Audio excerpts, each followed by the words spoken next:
A lion sought a girl's aid, and moments later, catastrophe struck. Emma Lawson felt her heart hammering against her ribs as the enormous lion lurched toward her, its muzzle caked with blood-matted fur. Though only 12, she had been raised her entire life on her parents' wildlife sanctuary in South Africa's Eastern Cape. Yet, nothing could have steeled her for this. Isolated on the dusty track connecting the research center to the main compound, she stood face to face with a grievously injured adult male lion. The great cat swayed unsteadily, his amber gaze locked onto hers with an intelligence that went far beyond the typical wariness of a wild predator. Emma knew him at once. It was Tao, the sanctuary's most long-standing resident. A former circus lion, he had lived in their largest enclosure for nearly 7 years. But Tao's presence here was impossible. Bleeding and disoriented on the main access road, far from his habitat, signaled something was deeply wrong. "Dad? Mom?" Emma's voice cracked with fear as she called out.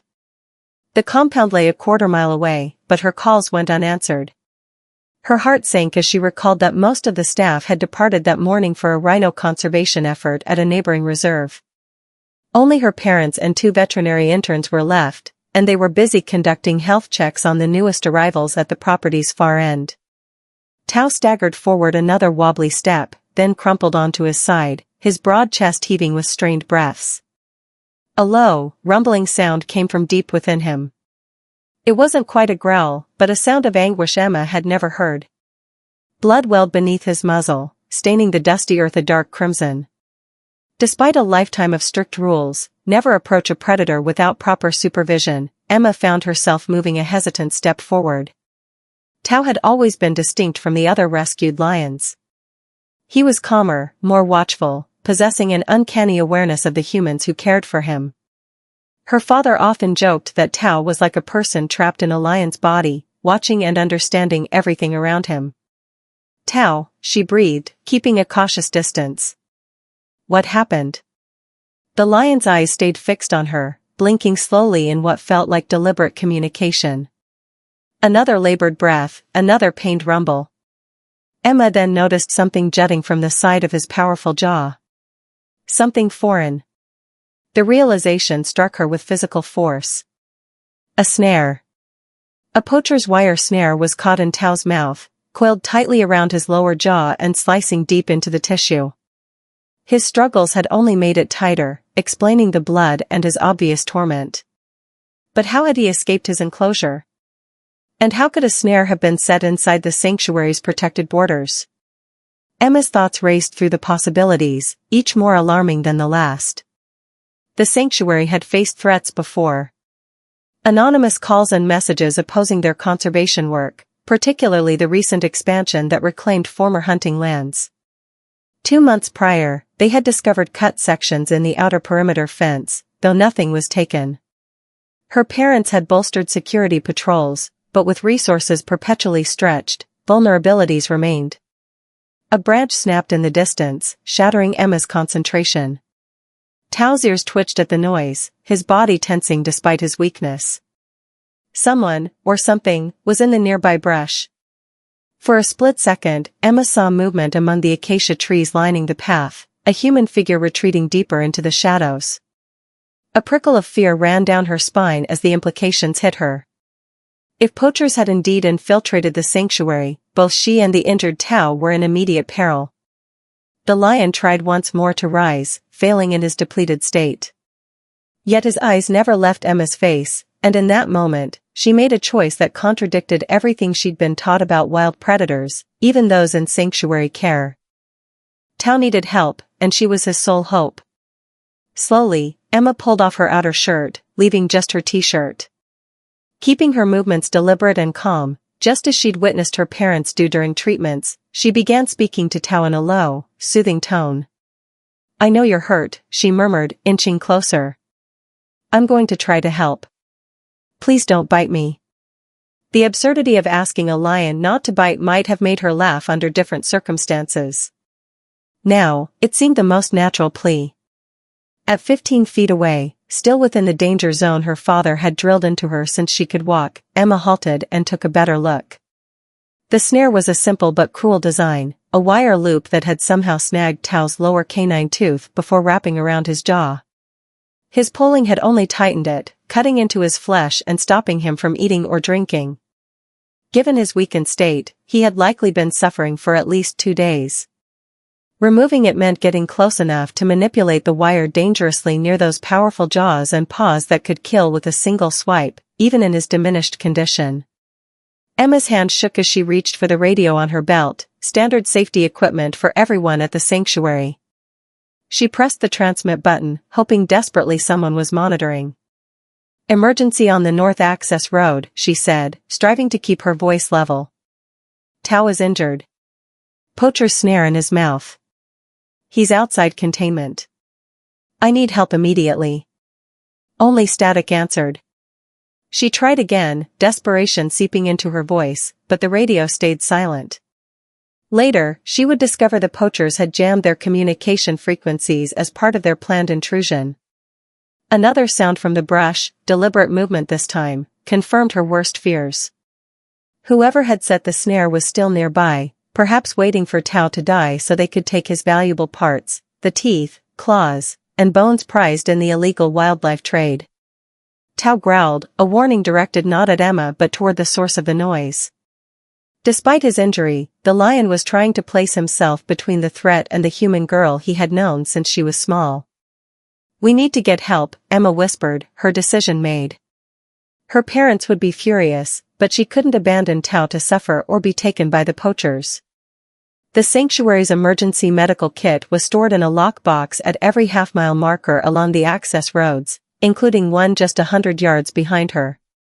Moving slowly, Emma backed away, keeping her eyes on both Tao and the suspicious movement in the brush. The lion watched her retreat with what looked like understanding, remaining still except for the labored rise and fall of his chest. She reached the emergency lockbox, punched in the code, and retrieved the kit with unsteady hands. Inside were basic veterinary supplies, a satellite phone for emergencies when radios failed, and, most critically, a pre-filled syringe of antibiotics and pain medication designed specifically for large felines. Emma knew the protocol. She had watched her parents and the veterinary staff administer emergency treatment countless times. The injection site would be the large muscle of the hip or shoulder, avoiding the neck or limbs, where a predator might more easily strike in response to the needle's sting. What she was contemplating went against every safety rule of the sanctuary. Her parents had always been clear, observation and reporting were her only duties if she encountered an animal in distress. Direct intervention was for trained professionals only. But as she looked at Tao, the proud lion now reduced to labored breathing and quiet suffering, Emma couldn't bring herself to follow those rules. The satellite phone showed no signal, likely affected by the same jamming that blocked the radios. Help wasn't coming anytime soon.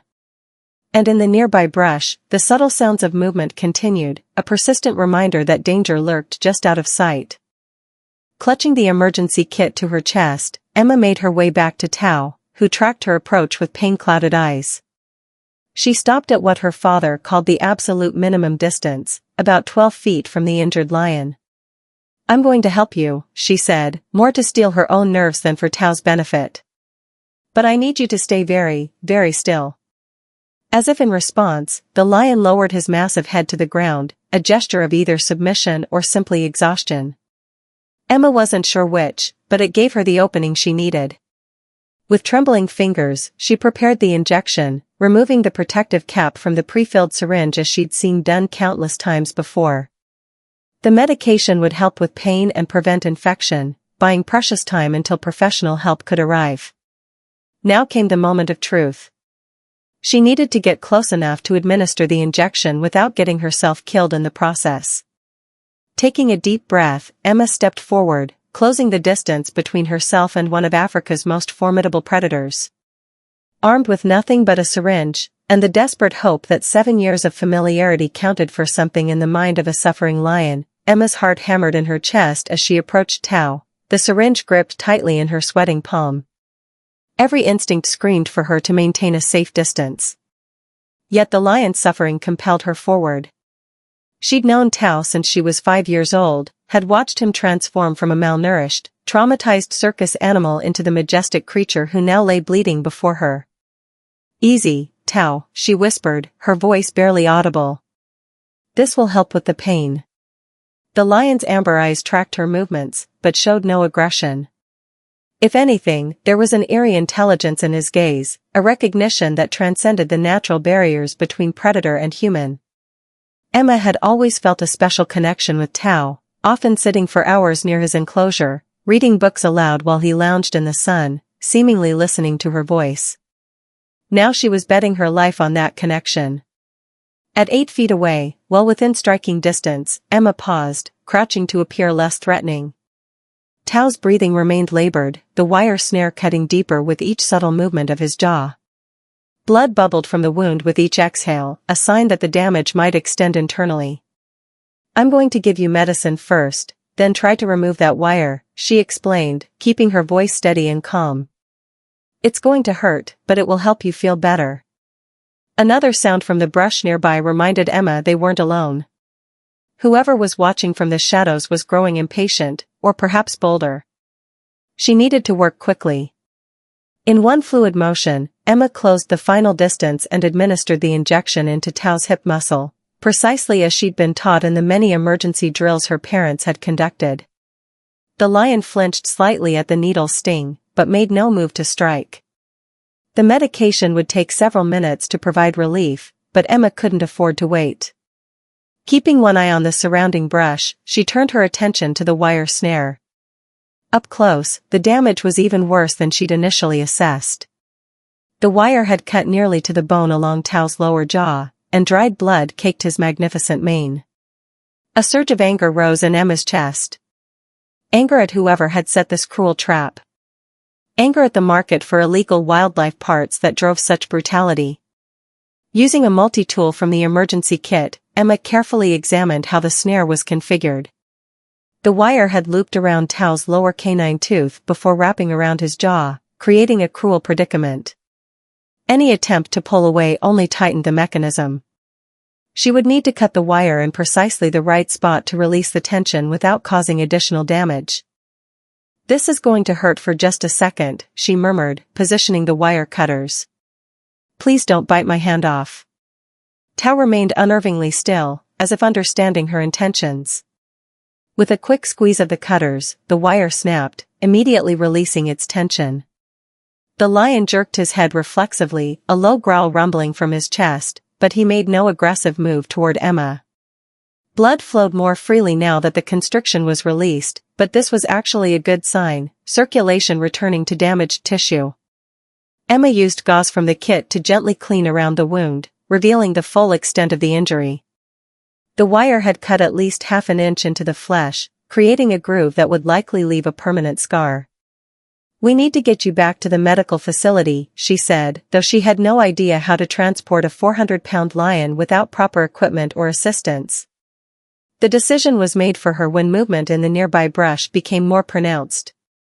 A voice, male, speaking in hushed tones in a language Emma didn't recognize, confirmed her fears. The poachers were approaching, perhaps assuming Tao had finally succumbed to his injuries. The lion's ears swiveled toward the sound, his body tensing despite his weakened state. Emma froze, suddenly aware of her extreme vulnerability. Alone on an isolated road with an injured predator being stalked by armed poachers. As if sensing her fear, Tao struggled to his feet, swaying unsteadily, but positioning himself between Emma and the approaching threat. A deep growl rumbled from his chest, not directed at her, but at whatever lurked in the brush. The medication must have been taking effect, giving him a temporary surge of strength. Emma's mind raced through limited options. Running would likely trigger a chase response from both the lion and the poachers. Staying put meant confrontation. The sanctuary's main compound was too far to reach quickly, especially with an injured lion in tow. Then she remembered the old observation blind less than 50 yards off the main path. Built in the sanctuary's early days, the concrete structure was rarely used now, but remained intact, complete with a heavy metal door designed to withstand curious predators. "Tao," she whispered, backing slowly toward the path that led to the blind. We need to hide. Whether by remarkable coincidence or genuine understanding, the lion followed her tentative retreat, maintaining his protective stance between her and the perceived threat. His movements were unsteady but determined, each step seemingly driven by a will that defied his physical condition. The brush rustled more violently now, branches snapping under deliberate footsteps. Emma caught a glimpse of movement, a human figure dressed in camouflage, the unmistakable outline of a rifle in his hands. Her breath caught in her throat as she realized the poachers were closing in, likely assuming that both she and Tao were easy targets. With renewed urgency, she quickened her pace toward the observation blind, Tao matching her movements with remarkable coordination given his injuries.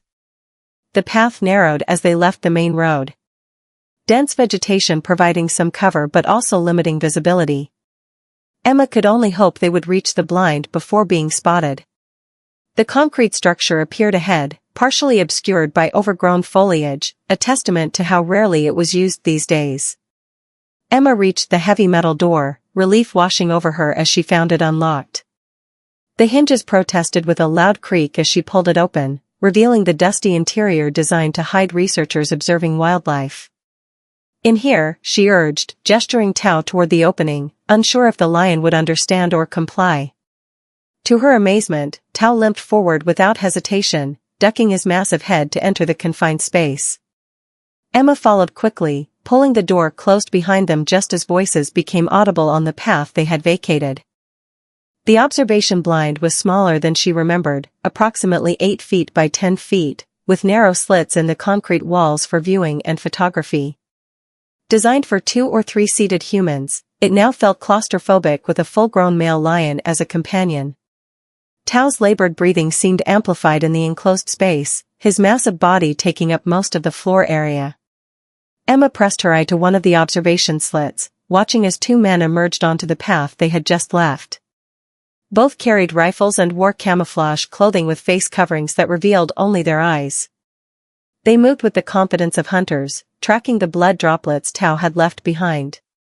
The lion came this way, one said in accented English. With a child.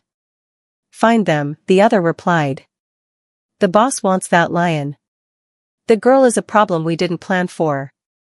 Emma's blood ran cold at the casual way they discussed her as a problem. These weren't opportunistic poachers. This was a planned operation targeting Tao specifically. But why? The sanctuary had other lions, including younger males with more impressive manes. Why risk breaking into a protected property for this particular aging lion? Inside the blind, Tao had settled onto the floor, his breathing still labored, but more regular now that the medication was taking full effect. He watched Emma with those intelligent eyes, seemingly aware of their precarious situation. The satellite phone from the emergency kit showed no signal inside the concrete structure, and Emma dared not step outside to attempt a call. They were effectively trapped, waiting either for the poachers to move on or for someone from the sanctuary to begin searching for her. Her parents would be frantic by now. Emma was never late for lunch, and she'd been due back at the compound over an hour ago, but with the radio communications jammed and multiple acres to search, it could be hours before anyone found them. Outside, the poachers' voices grew fainter as they continued down the path, following the blood trail that led away from the blind. Emma allowed herself a small sigh of relief, though she knew they weren't safe yet. Turning her attention back to Tao, she assessed his condition in the dim light filtering through the observation slits. The bleeding had slowed considerably, and his breathing seemed less pained. The medications were working, giving him temporary relief, but he would need proper veterinary care soon. Why would they target you specifically? She whispered, gently examining the wound now that the wire was removed. What makes you so valuable to them? As if in response, Tao shifted positions, exposing the area behind his left ear. Emma gasped as she noticed something she'd missed in the initial emergency, a small puckered scar, barely visible beneath the fur. It wasn't a natural mark. It was surgical in appearance. Emma's mind flashed back to a conversation she'd overheard between her parents 6 months earlier. They had been discussing a revolutionary new tracking device being tested on certain predators, a subdermal implant that collected unprecedented data on movement patterns, body temperature, and other vital signs. The technology was experimental and extremely valuable, with major conservation organizations and pharmaceutical companies vying for access to the data. Tao had been one of the test subjects. That's what they're after, she realized aloud. Not just your parts for traditional medicine. They want the implant and all its data. The implications were staggering. This wasn't random poaching. It was corporate espionage disguised as wildlife crime. Someone wanted that technology badly enough to orchestrate a breach of the sanctuary and target a specific lion. A sudden commotion outside interrupted Emma's thoughts. The poachers' voices had returned, louder and more agitated. They had apparently realized the blood trail ended without their quarry and were doubling back to search more thoroughly. Emma's pulse raced as the poachers' voices grew closer. Tao sensed her fear, rising unsteadily to his feet despite his weakened condition. The lion positioned himself between Emma and the door, his powerful body tensed in a protective stance that defied his injuries. "They're coming back," she whispered, pressing her eye against the observation slit. Two men were methodically searching the area, examining every possible hiding place. It would only be a matter of minutes before they discovered the blind. Emma's mind raced through options, each more desperate than the last. The concrete structure had been designed to protect humans from wildlife, not from armed poachers. There was only one entrance, one exit. They were effectively trapped. Her hand brushed against something cool and metallic in the dim corner of the blind. An old photography tripod, left behind and forgotten. Not much of a weapon, but perhaps enough to create a distraction. A sudden bang against the metal door made Emma jump. The poachers had found them. "We know you're in there," came a heavily accented voice. "Open the door and give us the lion. We don't want to hurt you, girl." Emma remained silent, her fingers closing around the tripod. Beside her, Tao released a low, rumbling growl that reverberated through the small space.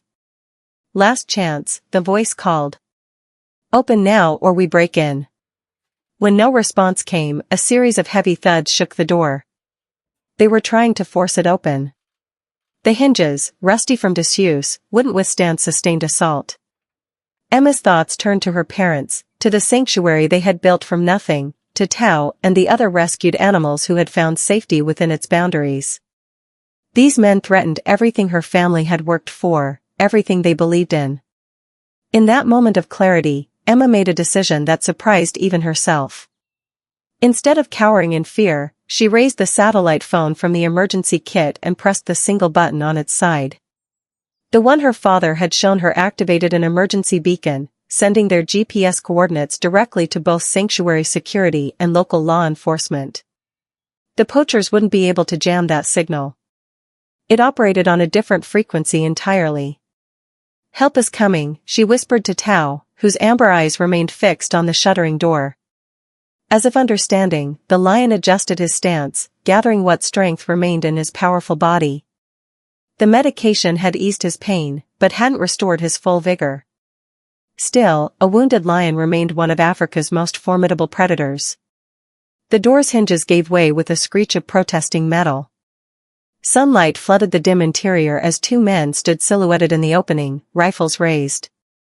What happened next occurred so quickly that Emma would struggle to recall the precise sequence of events afterward.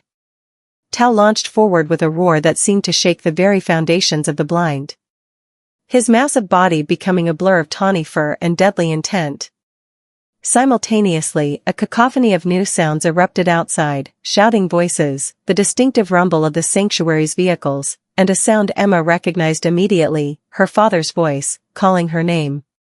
The poacher in front barely had time to raise his weapon before Tao was upon him. Not to kill, the lion was too weak for a sustained attack, but to knock him backward, sending both men tumbling to the ground outside the blind. Emma seized her opportunity, darting through the open doorway into the chaos beyond. The scene that greeted her was one of swift, coordinated response. Her father, David, and 3 security staff had the poachers surrounded, their own weapons drawn. In the distance, more vehicles approached, the local police responding to the emergency beacon. "Emma," her father shouted, his face pale with fear and relief. Are you hurt? I'm okay, she called back, keeping her distance from the confrontation. But Tao needs help. He's injured. A snare in his mouth. I removed it, but the wound is bad. David's expression shifted from concern to confusion as he registered Tao's presence outside the enclosure. How did he let him out? Emma explained quickly. They were after his tracking implant. The experimental one. Understanding dawned on her father's face, followed by a flash of anger. The security team had already subdued the poachers, confiscating their weapons and binding their hands. We caught 2 more by the south fence, one of the guards reported. They had a vehicle waiting. Emma's mother, Catherine, arrived minutes later with the veterinary team, their faces showing the same mixture of relief and disbelief as they assessed the situation. Tao had collapsed again after his burst of protective energy. His breathing labored but stable. He protected me, Emma told her mother as the veterinarians prepared to sedate the lion for treatment and transport. He put himself between me and the poachers. He knew they wanted to hurt us both. Catherine pulled her daughter into a tight embrace. You should never have approached him alone, she said, her voice thick with emotion. But I'm not surprised he protected you. Tao has always been different. As the medical team worked to stabilize the injured lion, local police took statements from everyone involved. The poachers, it emerged, were working for a rival biotech company desperate to acquire the proprietary technology in Tao's implant, technology that represented millions in potential wildlife monitoring contracts. The perfect crime, David explained to the police captain. If they succeeded, it would have looked like opportunistic poachers taking a lion for traditional medicine. No one would have suspected they were after the implant. Emma watched as Tao was carefully loaded onto a transport vehicle, sedated but stable. The veterinarians were cautiously optimistic about his recovery, though the wound would leave a permanent scar, a visible reminder of what he had endured. Can I ride with him? She asked her parents. After exchanging a glance, they nodded. Just this once, her father said. After what you've both been through today, I think you've earned it. During the short journey back to the sanctuary's medical facility, Emma sat beside Tao's sedated form, one hand resting gently on his massive paw. The connection she'd always felt with this particular lion seemed stronger than ever, forged in crisis, cemented by mutual protection. You saved my life, she whispered, though she knew he couldn't hear her through the sedation. And I saved yours. We're even now. 3 weeks later, Emma stood outside the rehabilitation enclosure where Tao was completing his recovery. The wound had healed better than expected, though a visible scar remained along his lower jaw, a permanent reminder of his ordeal. The experimental tracking implant had been removed and replaced with a newer, more secure version, its data proving invaluable for ongoing conservation efforts. He's watching you again, her father remarked, coming to stand beside her at the fence. He does that every time you visit. It was true. Whenever Emma approached, Tao would cease whatever he was doing and fix his amber gaze on her with that same unsettling intelligence she'd recognized on the day of the attack. The researchers want to study your interactions with him, her mother added, joining them. They've never documented this kind of behavior between a wild predator and a human before. It's like he imprinted on you somehow during the rescue. Emma smiled, but said nothing. The scientists could study and theorize all they wanted. They hadn't been there in that observation blind. Hadn't felt what she had felt in those terrifying moments. A connection that transcended the natural boundaries between species. The sanctuary had implemented dramatic security upgrades following the incident. New fencing, additional guards, better communication systems, and enhanced protocols for handling valuable research subjects. The poachers had been prosecuted to the fullest extent of the law. Their corporate backers exposed in an international scandal that had made headlines worldwide. For Emma, however, the most significant change was more personal. Her parents, recognizing both her remarkable composure during the crisis and her special connection with Tao, had reluctantly agreed to allow her more involvement in the sanctuary's daily operations. She was now apprenticing with the veterinary team 3 afternoons a week after her homeschool studies were complete. He's being released to the main enclosure tomorrow, her father said. The vets have cleared him completely. Would you like to be there? Emma nodded, unable to suppress her smile. I wouldn't miss it. The following morning, a small group gathered to witness Tao's return to the sanctuary's largest habitat, a sprawling 20-acre enclosure designed to mimic his natural environment as closely as possible. Emma stood with her parents as the transport crate was positioned at the habitat's entrance. Ready? The lead veterinarian asked, hand poised over the mechanism that would open the crate door. At Emma's nod, the door was raised. For several long moments, nothing happened. Then, slowly and with deliberate dignity, Tao emerged. He paused in the doorway, scanning his familiar territory before his gaze settled on the humans watching from a safe distance. No, Emma realized. Not on the humans. On her specifically. The lion held her gaze for what felt like an eternity, a silent acknowledgement passing between them. Then, with a flick of his scarred jaw and a sweep of his magnificent mane, he turned and loped into the tall grass of his domain once again, where he belonged. That was unusual, the veterinarian remarked. It almost looked like he was saying goodbye to you. Emma smiled, blinking back unexpected tears. Not goodbye, she corrected softly. More like thank you. As the group dispersed, returning to their various duties around the sanctuary, Emma lingered for a few moments longer. In the distance, she could just make out Tao's tawny form as he explored his habitat, his movements growing stronger and more confident with each passing day. The terrible thing that had happened after the lion asked for her help wasn't an ending, after all. It was a beginning, the start of an extraordinary bond between a girl and a lion, a testament to the complex, often surprising connections that could form between humans and the wild creatures with whom they shared the planet. And as Emma finally turned to leave, she carried with her the certainty that some things transcended scientific explanation. Some connections ran deeper than blood or species or the natural order of predator and prey. Some bonds, once formed in moments of crisis and mutual need, lasted a lifetime.